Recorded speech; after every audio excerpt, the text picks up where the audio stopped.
In this tutorial, we're going to review forces and Newton's laws. Remember that there were three laws of motion that Newton came up with.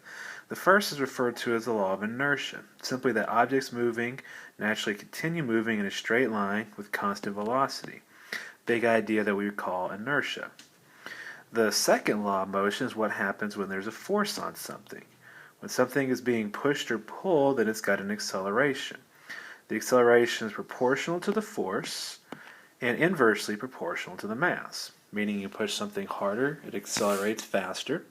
If something's heavier, then it accelerates less. That's where you get the equation F equals ma, and remember that's the net force equals mass times acceleration. Third law is the law of equal and opposite reaction forces. You push on something, it pushes back. Remember that the size of the force is the same, direction is opposite.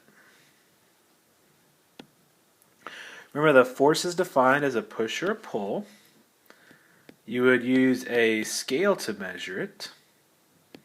And we measure forces in newtons, not to be confused with mass, which is the amount of matter that something has. We use balances to measure masses, and we measure it in kilograms.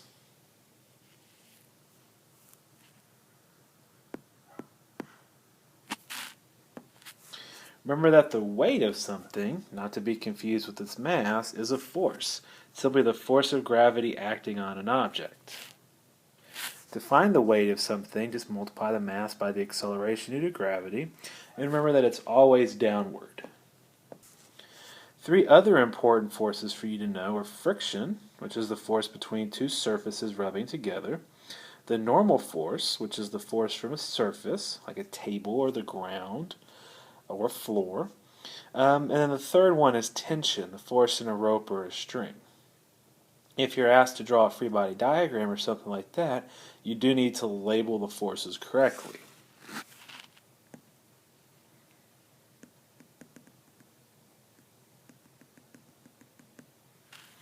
So, drawing free body diagrams. Remember that we draw free body diagrams to show all the forces acting on an object. Remember that you're only going to draw one object at a time. That's why it's called a free body diagram. So, as a simple example, let's consider a rock on a rope when it's at rest and when it's accelerating upward. So a rock hanging from a rope would always have gravity pulling it down. So that would be labeled as Fg. No matter what you do, force of gravity is not going to change. Now if it's just hanging there from a rope, obviously it's going to have a tension force. If it's at rest, that tells you that the forces are balanced. Meaning the ups and the downs should be about the same size. Call it Ft for tension. When it's accelerating upwards, that means that the net force is up. So there's still going to be a tension, but now it's going to be much bigger. Since it's obviously accelerating upwards, the up has to be larger than the down. The reason that you draw free body diagrams is so that you can use it to figure out the net force acting on an object. Whenever you're analyzing the forces acting on an object, you're going to start out by finding the net force first. There's two ways that you might do that.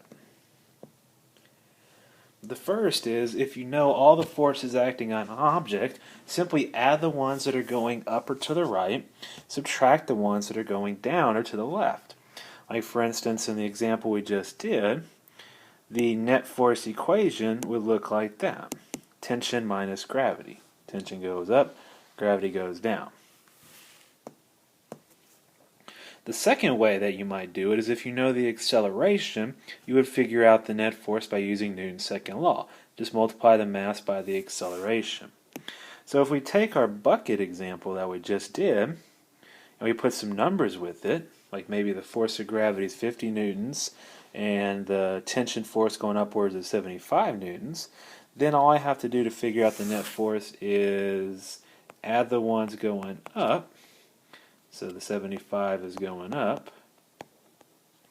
Subtract the ones that are going down. So the 50 is going down. So your net force is 25 newtons.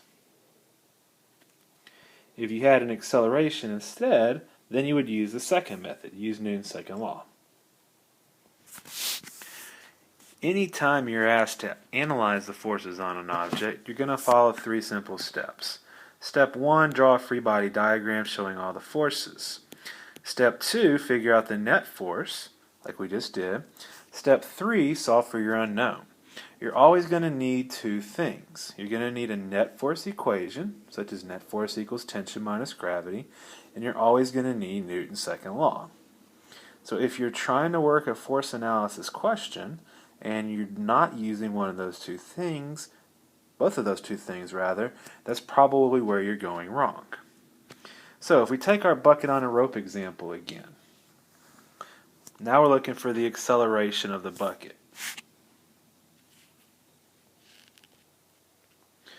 We have the 2 forces. We know that tension is 75 newtons, and we know that gravity is 50 newtons. First of all, I can figure out the mass just dividing the 50 newtons by 10 meters per second squared. That tells me that the mass of this thing is 5 kilograms. We figured out the net force earlier just by subtracting the 2 forces. Sum of the forces is 25 newtons. So our last step to figure out the acceleration is just to use Newton's second law. If we take the net force equals mass times acceleration equation, solve it for acceleration, that would be force divided by mass. So the net force is 25 newtons. The mass we figured out was 5 kilograms. So that means the acceleration of this bucket is 5 meters per second squared.